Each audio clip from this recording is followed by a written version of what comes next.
11वीं शताब्दी में मुस्लिम आक्रांता मोहम्मद बिन कासिम ने सिंध के हिंदू राजा ताहिर को विश्वासघात से हराकर सिंध प्रांत पर कब्जा कर लिया था। इसके बाद यहाँ मुस्लिम शासकों का अत्याचारपूर्ण युग प्रारंभ हो गया। मौलवियों ने फरमान जारी कर दिया कि हिंदुओं या तो इस्लाम अपना लो या फिर मरने के लिए तैयार हो जाओ। सिंध प्रांत के हिंदुओं ने वरुण देवता का स्मरण कर उनसे रक्षा करने की प्रार्थना की, क्योंकि सिंधु प्रांत सिंधु नदी का क्षेत्र था और ईश्वरीय सत्ता के रूप में वे सिंधु नदी के स्वामी वरुण देव के उपासक थे। विक्रमी संवत 1007 की चैत्र द्वितीया को सिंध प्रांत के नसरपुर के रतन चंद लोहानो और देवकी के घर भगवान वरुण अवतरित हुए। यही बालक भगवान झूलेलाल के नाम से सिंधी समाज के आराध्य देव हैं। उन्होंने तत्कालीन इस्लामिक शासन के अत्याचारों का अंत कर एक समृद्ध सिंध प्रदेश की नींव रखी। समय का चक्र फिर से बदला। दुर्भाग्य से भारतवर्ष फिर से मुस्लिमों और अंग्रेजों के लंबे पराधीनता युग में चला गया। अनेक बलिदानों के बाद वर्ष 1947 में हमें स्वाधीनता तो मिली, किंतु सिंध प्रांत विभाजन के बाद बने नए इस्लामिक देश पाकिस्तान का हिस्सा बना दिया गया। तब से ही सिंध प्रांत के उत्पीड़न का दौर शुरू हो गया। आज भी सिंध प्रांत के वासी अपनी सांस्कृतिक अस्मिता की लड़ाई लड़ रहे हैं।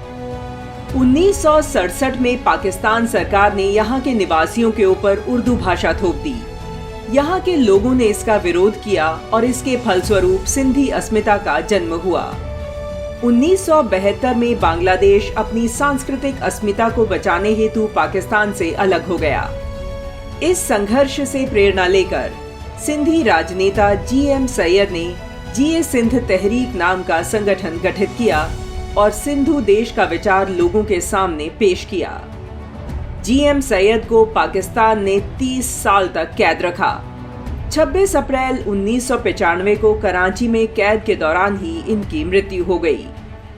जीएम सैयद की 117वीं जयंती पर 17 जनवरी 2021 को पाकिस्तान के सिंध प्रांत के सान कस्बे में सिंधु देश की मांग के समर्थन में एक विशाल रैली निकाली गई।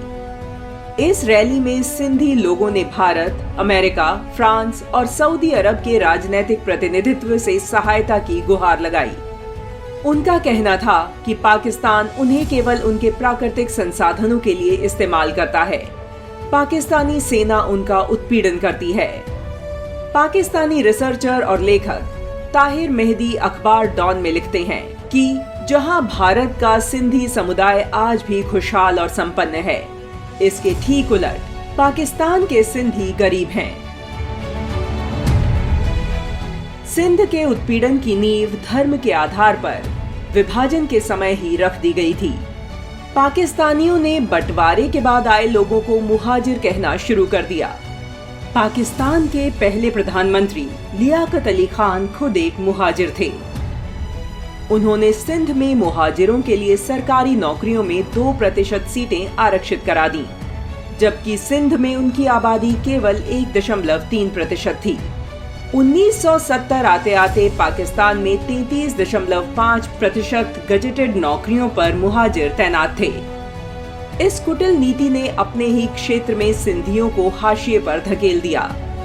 बंटवारे से पहले पाकिस्तान के उक्त क्षेत्र में रहने वाले लोग पंजाबी, पश्तूनी और सिंधी बोलते थे और उर्दू बोलने वाले गिनती के थे, लेकिन आज स्थिति उलट है।